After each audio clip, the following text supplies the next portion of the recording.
శ్రీ గురుభ్యో నమ. గురుబ్రహ్మ గురువిష్ణు గురుదేవ మహేశ్వర గురు సాక్షాత్ పరబ్రహ్మ తస్మై శ్రీ గురవే నమ. సదాశివసమారంభం వ్యాసశంకర మధ్యమాం అస్మదాచార్యపర్యంతం వందే గురు పరంపరాం. నారాయణం నమస్కృత్య నరం నరోత్తమ దేవీం సరస్వతీం వ్యాసం తత్తో జయముదీరయేత్. అపార కరుణాసింధుం జ్ఞానం శాంతరూపిణం శ్రీ చంద్రశేఖర గురుం ప్రణమాముదాన్వహం.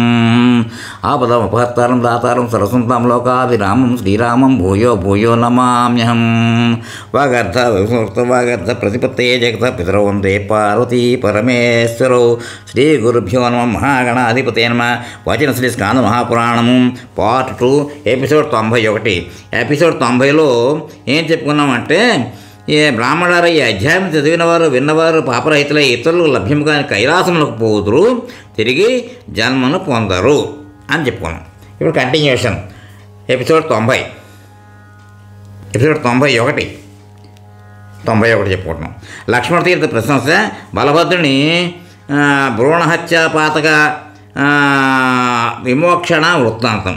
శ్రీసూతులు ఇట్లన్నరు: ఓ బ్రాహ్మణులారా, తారక బ్రహ్మతీర్థంలో స్నానం చేసి శ్రద్ధతో ఆ తర్వాత లక్ష్మణతీర్థములకు వెళ్ళవలేను.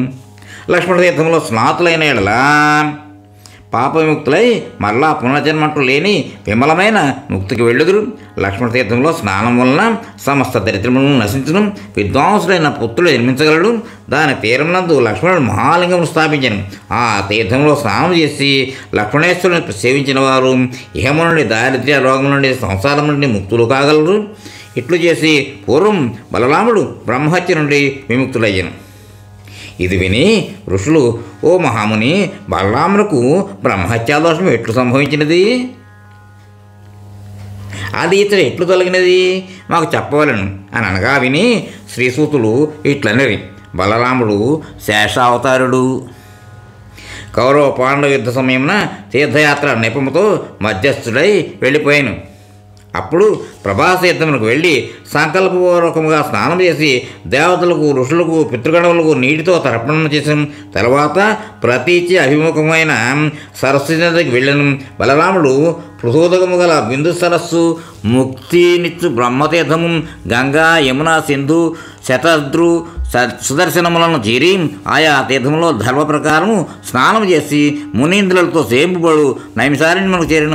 నైమిషములను తపస్సులు చూచి తమ తమ ఆసనం నుండి లేచి ఎదురేగి యదుశ్రేష్ఠునికి నమస్కరించి కందమూల ఫలములతో అట్లే ఆసనమును కల్పించడం ద్వారా పూజించిరి.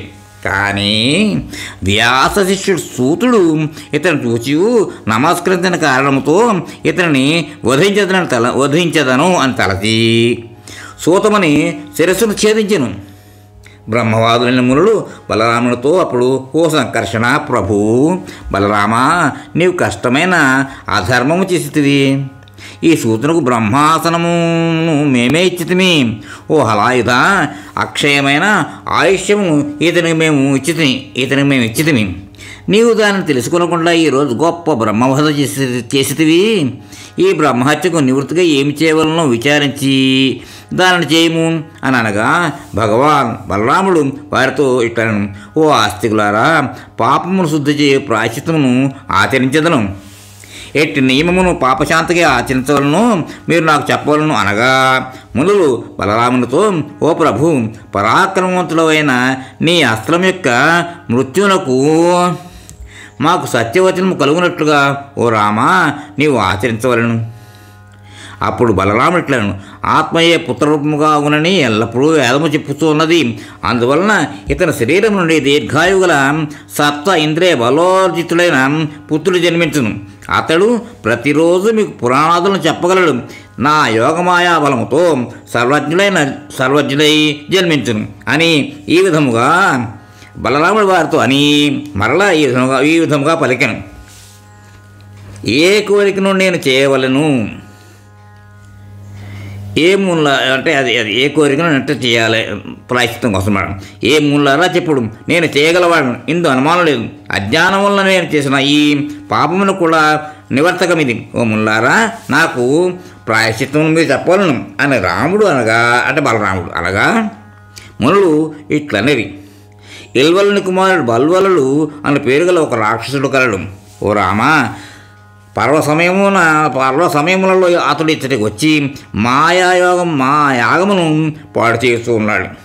లోకకంటకుడు దుష్టుడు అయిన పాపరాక్షసుని చంపము. దీనివల్ల నీవు మాకు ఇప్పుడు పూజ చేసినట్లు కాగలదు. ఈ భారత భూభాగంలో ఎన్ని తీర్థములు కలవో వాటి అన్నిటి యందు శ్రద్ధతో 1 సంవత్సరం నీవు స్నానం చేయము. దానివలన నీ పాపశాంతి కాగలదు. ఇందు విచారించవలసిన పని లేదు. శ్రీసూతులు ఇట్టనిది, ఓ బ్రాహ్మణులారా, పర్వకాలమందు ముని క్రతువు ఆరంభం అయిన తర్వాత బల్వరుడు రక్తవర్షాదులను కల్పించగా బలరాముడు వారిని నాగల చివరతో లాగి తలపై వేగంగా ముసలముతో కొట్టగా వాడు పడిపోయి మరణించగా మునులు బలరాముని స్తుతించి స్వచ్ఛమైనటి మంచి ఆశీస్సులు పలికి శుభమైన నీటితో వృత్ర శత్రువును సురలు అభిషేకించినట్లు బలరాముని అభిషేకించిరి. ఓ బ్రాహ్మణులారా, మునులతో అనుమతి పొంది అన్ని తీర్థములందు నియమ ఆచారములతో కూడి 1 సంవత్సరం తిరుగుతూ స్నానం చేసిన 1 సంవత్సర కాలము నిండిన తర్వాత కాళిందీ ఖేదనుడైన బలరాముడు తీర్థయాత్రను సమాప్తి చేసి తన నగరమునకు వెళ్ళుటకు ప్రారంభించాను. అంతటా నల్లగా ఉన్న తన వెనక అనుసరిస్తున్నది కృషించినది గట్టిగా అరుచుతూ ఉన్నది నీడను బలదేవుడు చూశాను. తర్వాత ఆకాశం నుండి వినిపిస్తున్న మాటలను వినను.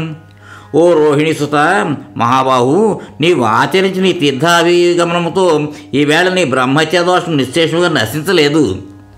ఆను మాటలు విని బలరాముడు ఏమి చేయవాలని చింతించచ్చు నైమిసారణ్యమునకు వెళ్ళి అరిందముడైన రాముడు మునులకు ఆ విషయం తెలియజేశాను. జరిగిన విషయం విని మునులందరూ బలరామునితో ఈ విధముగా అనిరి, ఓ రామా, పూర్తిగా నీ బ్రహ్మహత్యాపాతము నశించని పక్షములో గంధమాదన పర్వతమునకు పొమ్ము. మహాదుఃఖములు తగ్గించినది, మహారోగములను నశింపచేయనది, రామసేతునందు మహాపుణ్యప్రదమైన గంధమాదన పర్వతమునందు పాపనాశకమైన లక్ష్మణ తీర్థమున పేరుగల సరస్సు గలదు. నీవు అతడు స్నానం చేయము, ఆ లింగమునకు నమస్కారం చేయము. దానితో నీ బ్రహ్మహత్యా పాపము ఏమీ మిగలక పూర్తిగా నశించిపోగలదు. ఇందు అనుమానం లేదు.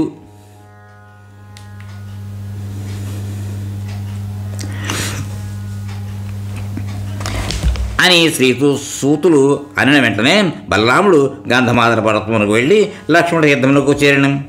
ఓ ముల్లారా, ఆ తీర్థంలో హలాయుధుడు సంకల్పపూర్వకంగా స్నానం చేసి బ్రాహ్మణులకు ధనము ధాన్యము ఆవులతో భూమి దానము చేశాను. ఆ సందర్భంలో రామునితో అశరీరవాణి ఈ విధంగా పలికినది, ఇప్పుడు ఇచ్చట ఓ రామ, నీ బ్రహ్మహత్య దోషం పూర్తిగా నశించిపోయినది. ఇందు అనుమానించవలసింది లేదు. నీ పట్టణంలో సుఖముగా వెళ్ళము అని అనగా దాన్ని విని బలభద్రుడు ఆ తీర్థమును ప్రశంసించను. తర్వాత అక్కడున్న తీర్థములన్నింటిలో మాధవుడు స్నానం చేసి ధనుష్కోటి యందు స్నానం చేసి రామనాథుని సేవించి పాతకములన్నీ నశింపగా తన నగరమైన ద్వారకకు చేరుకొనెను.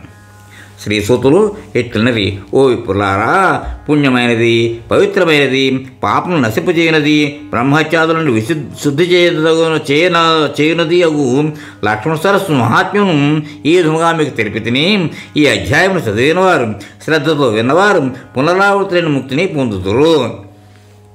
నెక్స్ట్ ఇంకోటి ఏమిటంటే జటాతీర్థ ప్రశంస సుకుని చిత్తశుద్ధి వర్ణనము.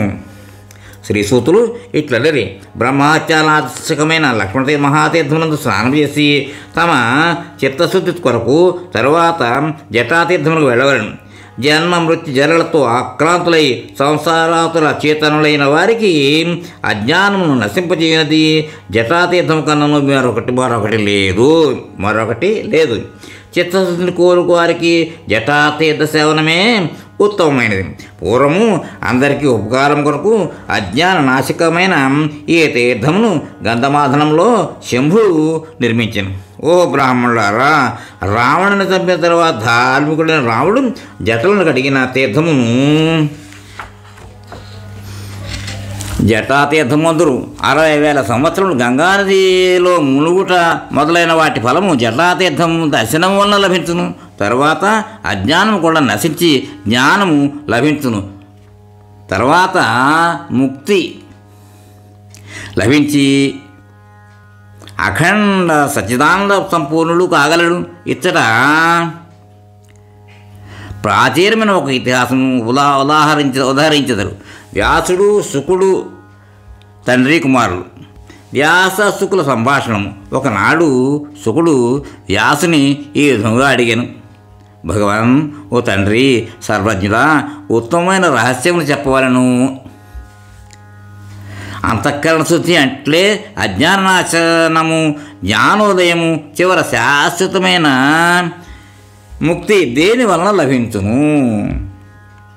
దానికి తగు ఉపాయం చెప్పుము అనగా విని వ్యాసుడు ఇట్లు చెప్పసాగాను: ఓ సుఖ, రామసేతుయందు మహాపుణ్యప్రదమైన గంధమాదన పర్వతమునందు పాపమును సంహరించున్నది జటాతీర్థము అనున్నది ప్రసిద్ధమైన తీర్థము కలదు.